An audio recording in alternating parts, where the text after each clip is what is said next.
Hello everyone, Charles Watts here. Welcome back to Inside Arsenal. It is Tuesday. I hope you're doing well wherever you're watching or listening to this around the world. As always, thank you very much for joining me. I really do appreciate it on what is the final day of the international break. Well, technically, it's the final day of fixtures of the international break. Once these are out of the way, we can all focus on Saturday and a return of Premier League action. Arsenal heading to Fulham, of course, ground where they've not done so well in recent seasons. But as they showed at St James's Park just a couple of weeks ago, they can go to these grounds, they can win, they can put to bed the ghosts of previous seasons. Fingers crossed they can do that again on Saturday. So I think once today is out the way, we'll really start to focus on that game, start looking at what the sort of team selection might be, all that sort of stuff. For now, we'll just sort of, again, I'll round up what happened in the international fixtures last night, Arsenal-wise.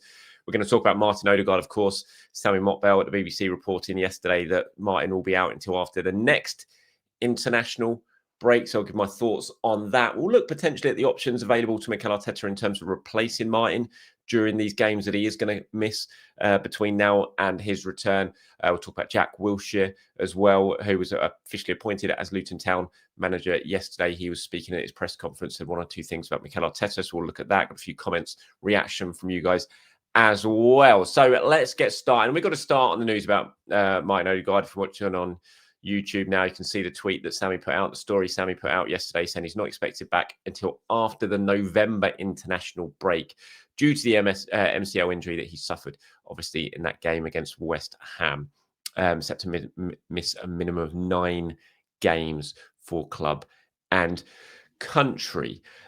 So let me just bring up these are the games, Arsenal games, that he will miss if that timescale proves to be correct and if he does return. The game immediately after November international break, just a small matter of the North London derby at the Emirates. So Martin will certainly want to be back for that. So if that timescale proves correct, these are the games he's going to miss. Obviously, Fulham at the weekend, then it's Atletico Madrid in the Champions League, Palace in the league, Brighton in the League Cup, then 3 away trips in a row leading up to the next international break, Burnley, Slavia Prague and Sunderland. Now, I've seen, when you look on News Now, on the Arsenal page of News Now, and you see what all the sort of headlines are from the various media outlets covering this injury, I've seen a sort of mixture. Some of them calling it a blow, massive blow to Arsenal. Some of them calling it, a bit of a boost for Arsenal that he's not out for a massively significant amount of time. I'm kind of in between. Obviously, look, I want Martin Odegaard fit. I want him available. I want him playing this weekend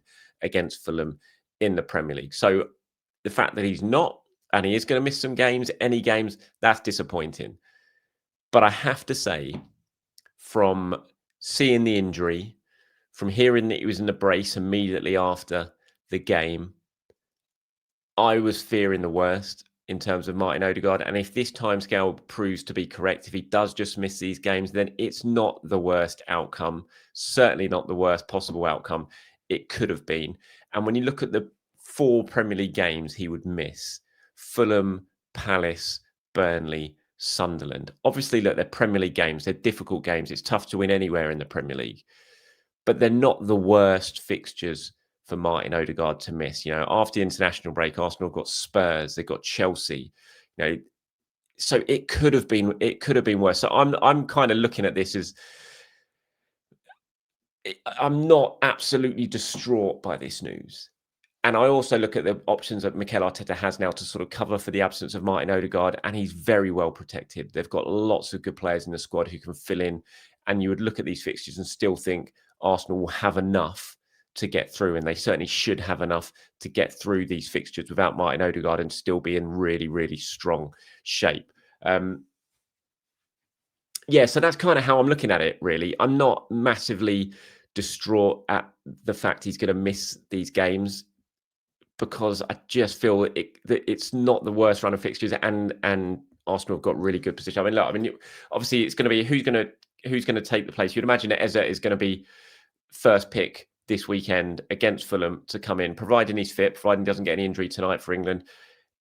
Eze is going to be the guy in the central areas. We've seen Mikel was started in the build-up to the last international break. We've started to see him use Eze in those central areas. He played there against Newcastle, which was great. Came on against Manchester City. I think that was a really important turning point, that halftime substitution against Manchester City, Mikel deciding to use Eze in the central areas.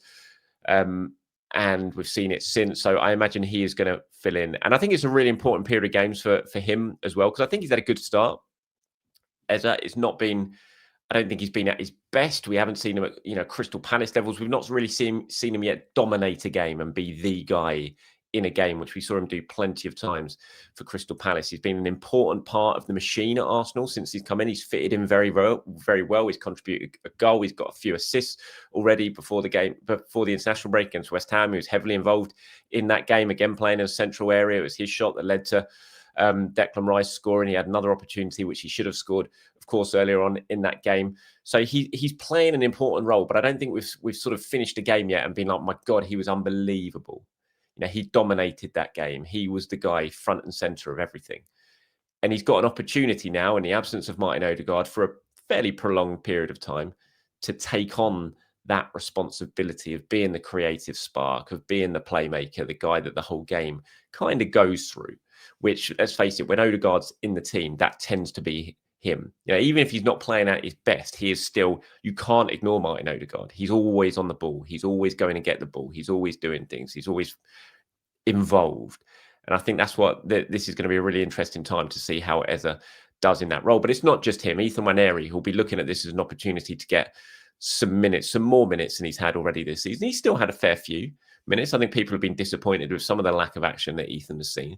But I still think he's played a fair amount of minutes this season. And you would hope now, with the games coming thick and fast, you've got the champion. Obviously, next week it's three games in a week. Then I think the next, just going back to the fixtures there, you've obviously got Fulham, Atletico, and Palace. And then, it's another 3-game week of Palace, Brighton, and Burnley. So right up to the international break now, it's games thick and fast the whole way up to it. So you can't use the same players. Mikel's going to be rotating, and Ethan will be looking at that and thinking, this is an opportunity for me for getting minutes, even if they're more so in the sort of Champions League and the League Cup rather than in the Premier League. He's going to have a really important role to play. There's other options as well.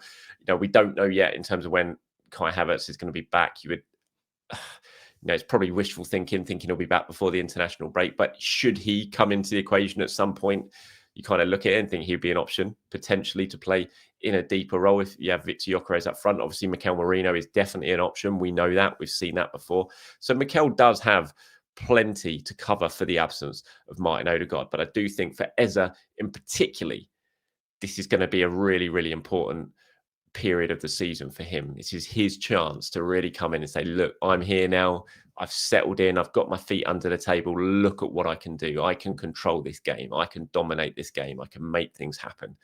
It's why Arsenal signed him. We've seen good signs from him so far, doing good stuff, playing for Arsenal. But I think he got an opportunity to really step up a level now in the absence of Martin Odegaard, and fingers crossed he can do that. So let me know your thoughts on it, on the injury itself to Odegaard. How disappointed are you? Are you like me, feeling more a sense of relief rather than disappointment at the length of the injury and maybe the period of games that he's going to miss? Who do you want to see replace Martin Odegaard? What do you think Mikel Arteta should do to replace him? Is there a tweak in the system? Anything like that? Let me know in the comments below. And as always, I'll pull some of them together and get them included in tomorrow's show.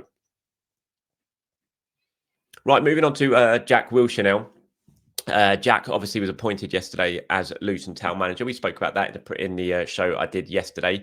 He's had his press conference since then. If you're watching on YouTube, you can see him. He's had his first training session. There's a picture of him there out on the training pitch in his Luton Town gear, watching his new players.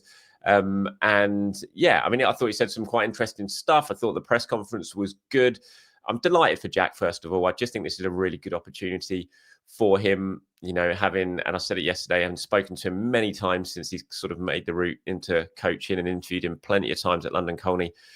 He just comes across as a guy who's been so desperate to learn and really sort of jump headfirst into coaching. He was a little bit lost when he was coming to the end of his playing days. He didn't quite know what to do. And then he made the decision to go into coaching, and he's really thrown himself into it. He's been waiting for an opportunity. He could have gone back to Arsenal in the summer. He decided not to.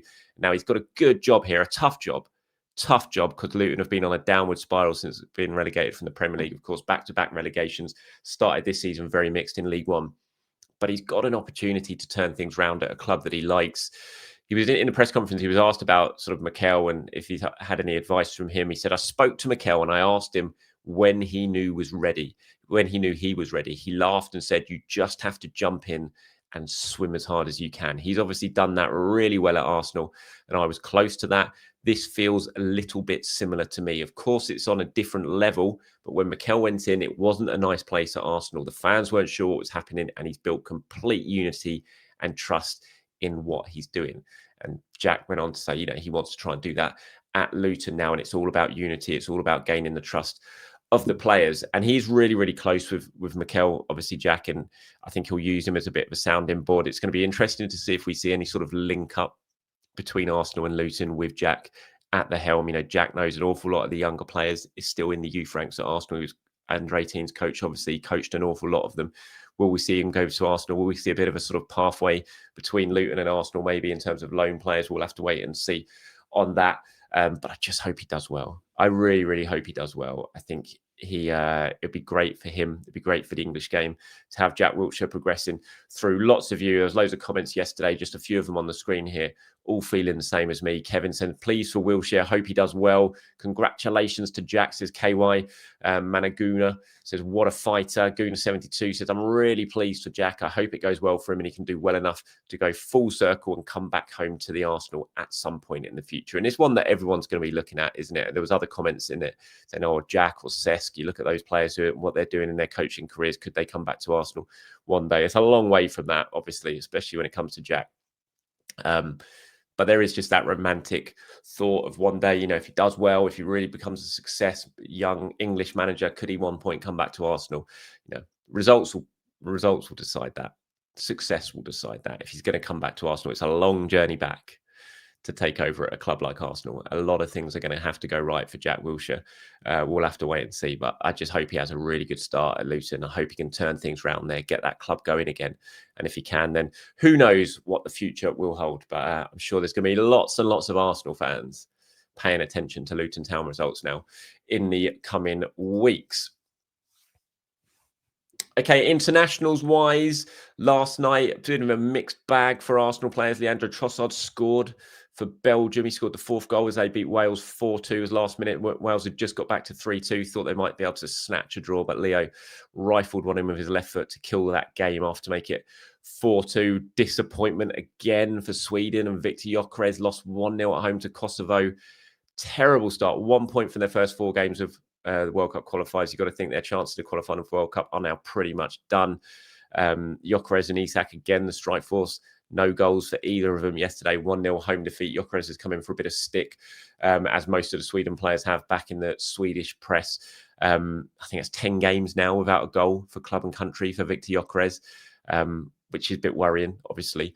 But fingers crossed he can come back to Arsenal. He'll be looking at these fixtures now coming up for Arsenal and hoping he can sort of put international concerns to one side, just get himself going again for Arsenal. So that was disappointment for Sweden. William Saliba had a tough night as well. France drew 2-2 in Iceland, still in a dominant position in terms of their World Cup qualifying group, but it was a disappointing draw for them. And William Saliba has been singled out by the French press as being at fault for both of the goals. I think the first one came from a free kick that he was supposedly needlessly gave away. I didn't see that. I saw the second goal and he got sucked in over on the left-hand side and sort of followed his man and left some big wide open space behind. And Iceland sort of exploited that space, beat the offside trap and made it 2-2. Mateta scoring his first goal for France a bit earlier on to put France 2-1 up. So Ethan Waneri playing for the under 21s as well yesterday had a decent enough game, all accounts, in their win. I think that was against Andorra. They won 1-0 at Derby as well. The fixtures coming up today. I'm just going to quickly check because at the time of recording this, I think the Brazil game kicks off very, very soon. I'm just going to see if the team selection has actually been announced yet to see if Gabriel or Martinelli are playing. Let me have a look. Has it been announced? No, I don't think the teams have been announced yet in that game. But so yeah, they're playing today before heading home. Obviously got the England boys in action a little bit later on as well.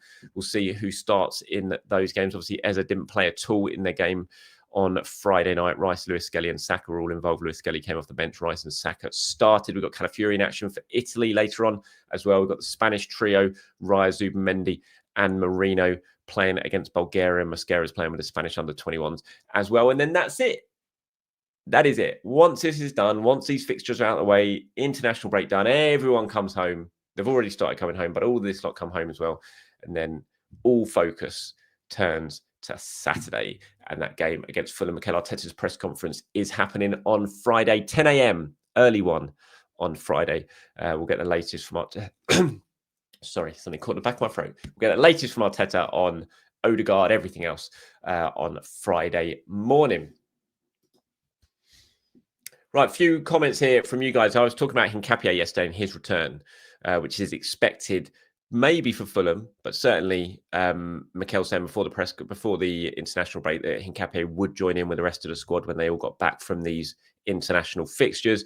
And providing everything goes well, then he could be available for the game at Craven Cottage. I spoke about it yesterday, his return, how excited I am about that and what we might see, how we might see Mikel Arteta use him over the coming weeks. Lots of you get in touch in reaction to that. Guna72 says, really enjoying your content. It's given me my Arsenal fix during these unbelievably frustrating, endless international breaks. So thank you. No problem at all. You say, I'm really excited to see Hincapie. From watching his clips, he's a bit of a beast at left centre-back and brilliant at going forward on the overlap as a left-back. So he's going to be able to rotate with Gabriel and give him a rest. Fantastic bit of business. This is a real steal, in my opinion. Oxdye says, hope to see Hincapie at Fulham and provide good coverage in the future for Gabriel, if not a player that can overlap from left-back position. I think this is a player Mikel wanted when we were linked to Martinez. Yeah, I always forget that we really did push to sign Lisandro Martinez not so long ago before he went to Manchester United. I always forget about those days. That was when I was working at Goal, I think. I remember I was all over that story. Abraham, is that Abdraham Hussein says, I think Hincapie, Big Gabby, Willow and Timber will be our Champions League knockout backline. Solid as a rock. I think Ricardo Calafiori might have one or two things to say about that, but what brilliant options Mikel Arteta does have when it comes to the defence. And Dr. Reju says, Hincapie is our Mosquera on the left side. He knows where he is in the pecking order and willing to be part of the team. Buzzing to see him put in a shift. I don't know. I mean, Hincapie is coming from Bayer Leverkusen, where he was an invincible, a title winner, Europa League finalist, won the German Cup. I don't think he'll come here be known where he is in the pecking order. He'll be coming here trying to start every single game. I mean, Mosquera will as well, to be fair. But Arsenal spent big money on Hincapie, or they've committed to spending big money on Hincapie next summer. So I'm interested to see how Arteta uses him, because I don't really look at him as another Mosquera. Mosquera, I mean, they're similar ages, I suppose, but I feel Hincapie will be coming here wanting to start a lot of games. So I'm intrigued to see how Arteta uses him and where Arteta uses him. But yeah, it's a good option, brilliant option for Arsenal to have. And fingers crossed he is fit and he's healthy, and he could well be in contention this weekend at Craven Cottage. And that is it from me, everyone. Thank you very much for watching. Thank you for listening. Appreciate it always. I'm just quickly checking again to see if the Brazil team has come out, but it hasn't yet. Yeah, I'll be back tomorrow to do it all over again. We've got Inside Arsenal Extra Time with James Benge tomorrow as well. So plenty of content coming your way in the next 24 hours or so. Have a good one, everyone. I will speak to you soon. Bye-bye.